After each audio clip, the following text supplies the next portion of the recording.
और बहुत लोग अब जाने भी वाले हैं। 78 पीपल हैं, देखते हैं लास्ट तक कितने बने रहते हैं हमारे साथ। वर्कआउट से पहले ही सांस फूलना, क्यों फूलती है सांस? वर्कआउट शुरू करते हैं, अभी तो हम वार्म अप कर रहे होते हैं, फिर भी सांस फूल रही होती है। राइट, किस किस का कभी फूला है? सांस फूला है कभी किसी का? आज नहीं, पहले फूलता हो। यस, हैंड रेस हो रहे हैं, गौरी सर, सुनीता मैम, जबरदस्त, बहुत बढ़िया। चलिए हैंड्स डाउन कर लीजिए। और ओके, तो ज्यादा लोग क्या सोचते हैं, जब शुरू में हमने कभी वर्कआउट शुरू किया होगा तो हम क्या सोचते हैं कि हमारा स्टेमिना ही इतना है, अब तो उम्र हो गई है ना, तो अब तो सांस फूलेगा ही, है ना। लेकिन आज हम समझेंगे कि उम्र का इससे, ठीक है, हम अपना शुरुआत में समझने के लिए समझते हैं, लेकिन उम्र का इससे लेना देना नहीं है सांस फूलने का। और भी बहुत सारे कारण हैं, राइट। तो क्या हो सकता है कभी कभी सांस फूलने का कारण? हमारे हार्ट में कहीं ना कहीं चैलेंज है, जो ब्लड सर्कुलेट हो रहा है, आर्टरीज जो है वो ब्लॉक है, ये भी कारण हो सकता है। कोलेस्ट्रॉल की वजह से हो सकता है, राइट। और दूसरा क्या हो सकता है कि हमारे लंग्स की कैपेसिटी कम हो गई है। तीसरा क्या हो सकता है, हमारे अंदर आयरन की डेफिशिएंसी है, ब्लड पूरा नहीं है तो ऑक्सीजन फ्लो नहीं हो पाती ना। तो बहुत सारे कारण हैं सांस फूलने के, एज एक कारण नहीं है ना। हमारी बॉडी को हमने कितना स्टेमिना बनाया हुआ है, स्टेमिना एज से नहीं होता, हम क्या कैसे ख्याल रखते हैं इसका, उससे स्टेमिना बनता है।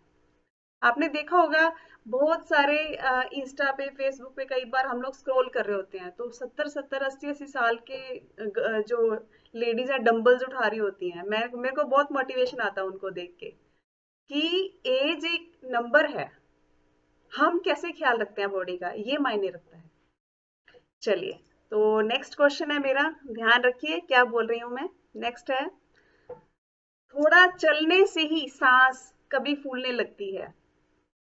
कभी, पहले कभी फूली हो, अब तो हम लोग क्लास में रेगुलर आ रहे हैं तो शायद ये चांसेस नहीं होंगे। थोड़ा बहुत चलने फिरने से ही सांस फूलने लगती है, कभी किसी के साथ ऐसा हुआ? नहीं? यस, रंजना जी का हैंड रेज हुआ है, राजवीर जी का हुआ है, उषा जी का है, ग्रेट। कईयों को सीढ़ियां चढ़ते, एक सीढ़ियां खत्म होती है तब सांस चढ़ती है, ऐसा किसी के साथ? यस, सुनीता जी का हैंड रेज हुआ है, मीरा देवी का हुआ है, सुनील कुमारी का हुआ है। यस, तो इसके चलिए हैंड्स डाउन कर लीजिए, थैंक यू। तो सांस फूलने से भी, सांस फूलने का रिलेशन हमारे चलने फिरने और सीढ़ियाँ चढ़ने इन सब से रहा है। ग्रेट, तो अब इसके बारे में बात करेंगे, इसके कारण क्या हैं। सबसे पहले तो कारण पे जाते हैं। तो सबसे पहला कारण है कि हमारे अंदर आयरन की डेफिशिएंसी हो सकती है ना। दूसरा कारण है विटामिन B12, राइट। और हमारा जो खाना हम अच्छे से अच्छा भी लेके जा रहे हैं, अभी कुछ लोगों ने फ्रेश के साथ शुरू में हमने प्री वर्कआउट के लिए बादाम किशमिश जैसे कोचेस बताते हैं वो भी लिए होंगे, वो भी पूरा असर नहीं कर रहे होते। तो यानी कि पुअर एब्जॉर्प्शन, खाने का सही ढंग से इस्तेमाल ना होना बॉडी के अंदर, इसकी वजह से भी सांस फूलता है। नेक्स्ट कारण क्या है? नेक्स्ट है हमारे प्रोटीन में कमी है, कहीं ना कहीं खाना हम पूरा अच्छे से नहीं दे रहे, प्रोटीन पूरा नहीं दे रहे बॉडी को, इसकी वजह से हमारी मसल्स वीक हो गई हैं। अगर मसल्स वीक हैं तो वो ऑक्सीजन को पूरा अच्छे से यूज नहीं कर पाती। यस, अगर मसल्स भी वीक हैं तो ऑक्सीजन को पूरा अच्छे से यूज नहीं कर पाती। नेक्स्ट कारण क्या हो सकता है? हमारा पानी पूरा ना होना, उसकी वजह से भी सांस फूल सकता है।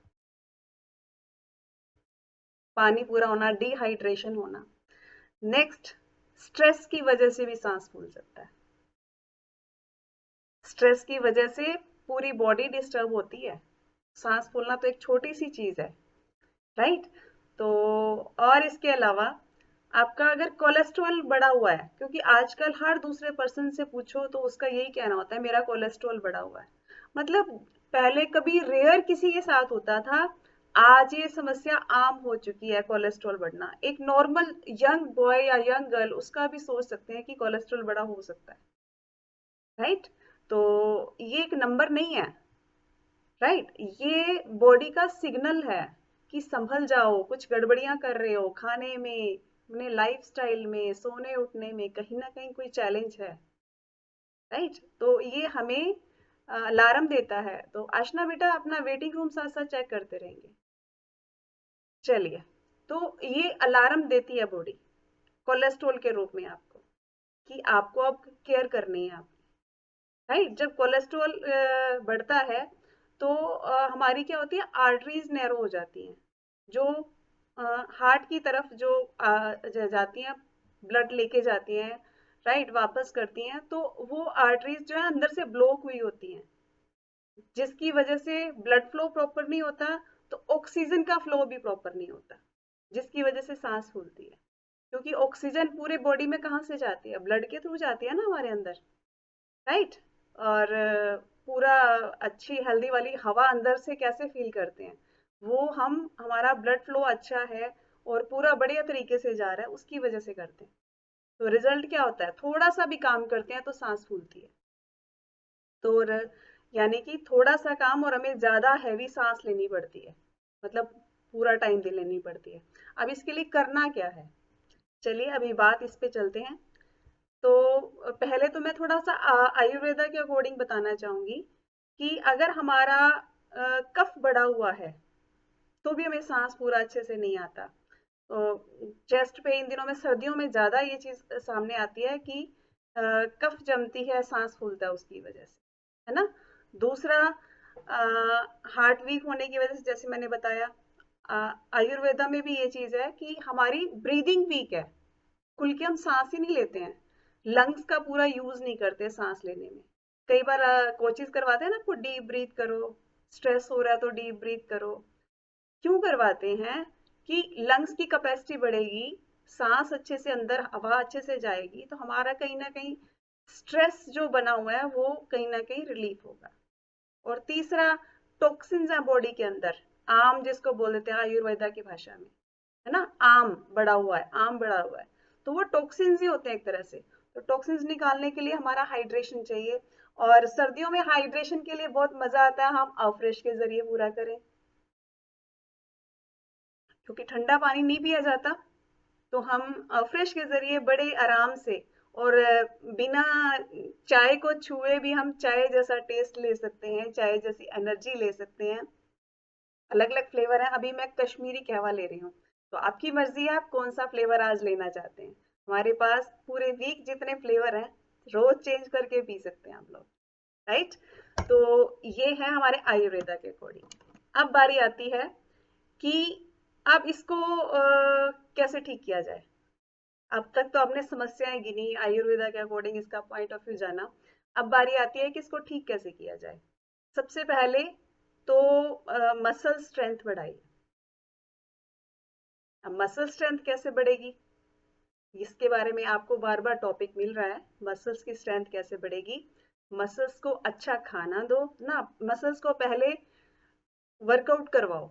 जैसे अभी स्ट्रेंथ वर्कआउट वीक में 2 टाइम्स होता है, योगा में भी कहीं ना कहीं कुछ पोज ऐसे हैं जहाँ पे मसल्स की स्ट्रेंथ बढ़ती है, राइट। तो मसल से पहले काम करवाओ अच्छे से, है ना, वर्कआउट अटेंड करो, वर्कआउट कंप्लीट करो अपना पूरा ईमानदारी के साथ। उसके बाद मसल्स को अच्छा खाना दो। खाना क्या है, अभी हम लोग शेक लेने वाले हैं, मैं अपना रेडी कर लिया मैंने। तो ठंड में है, पहले भी रेडी कर सकते हैं, नॉर्मल रहता है तब तक। और मसल्स को उसके बाद अच्छा खाना नहीं देंगे तो वो मसल्स बिल्ड नहीं होंगी हमारी, राइट। तो दोनों चीजें चाहिए, और उसकी वजह से मसल्स ऑक्सीजन अच्छे से यूज करती हैं, फिर मसल्स अच्छी होती हैं, राइट। सबसे पहला काम हमने क्या करना है, प्रोटीन की सपोर्ट लेनी है, अच्छा वर्कआउट करना है, दोनों मिला के हमने अपने मसल्स को अच्छा बनाना है। सबसे पहला काम हमने यही करना है अगर हमारा सांस फूल रहा है तो। दूसरा, हमने जो है हाइड्रेशन कंप्लीट करना है। ठंड में पानी पीने का दिल नहीं करता, तो एफ्रेश बहुत अच्छा जरिया है, उसके जरिए हम अपना हाइड्रेट रहें, गंदगी निकालें बाहर। और उसके लिए हाइड्रेशन चाहिए, टॉक्सिन्स को निकालने के लिए, राइट, क्योंकि इन दिनों में चिकना भी हमारा बहुत सारा हो जाता है। तीसरा हम क्या कर सकते हैं,